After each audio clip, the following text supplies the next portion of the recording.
ആ പറ ബോബി. ആ എടി നമ്മൾ പരിചയപ്പെട്ടതിന് ശേഷം നിന്റെ ഫസ്റ്റ് ബർത്ത്ഡേ ഓർമ്മയുണ്ടോ എനിക്ക്? ഫസ്റ്റ് ബർത്ത്ഡേ എനിക്കും ഓർമ്മയില്ല. എടി ആ MG റോഡിലൊരു ജ്വല്ലറിയുടെ ഫ്രണ്ടിൽ നിന്നിട്ട് ഒരു മാല കണ്ടിട്ട് നീ എനിക്ക് മേടിച്ച് തരുമോ ചേട്ടാന്ന് ചോദിച്ച ബർത്ത്ഡേ. ആ അതെനിക്ക് നല്ല ഓർമ്മയുണ്ട്. അത് 1 പവനില് 4 മില്ലി കുറവുള്ള നമ്മുടെ ഹാർട്ടിന്റെ ഷേപ്പുള്ള ലോക്കറ്റൊക്കെ ഉള്ള ആ നെക്ലസ് അല്ലേ? ആ അത് തന്നെ. ആ ഓർമ്മയുണ്ട്. അന്ന് നമുക്കത് മേടിക്കാനുള്ള വകുപ്പ് ഉണ്ടായിരുന്നില്ല. പക്ഷേ ഇന്ന് വേണമെങ്കിൽ നമുക്കത് മേടിക്കാൻ പറ്റും. ആണോ? പിന്നെന്താ പറ്റാണ്ട്.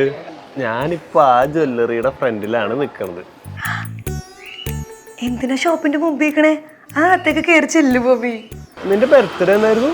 ഈ വരുന്ന 26-ന്. അതിപ്പോ ആയല്ലോ.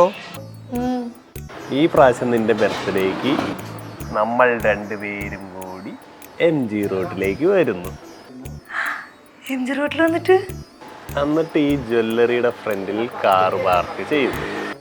പാർക്ക് ചെയ്തിട്ട് റോഡ് ക്രോസ് ചെയ്യുന്നു.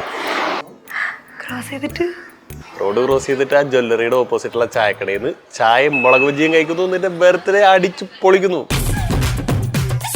ഹാപ്പി അല്ലേ? പിന്നെ താൻ എന്തിനോട് ജ്വല്ലറിയുടെ പാർക്ക് ചെയ്യുന്നത്?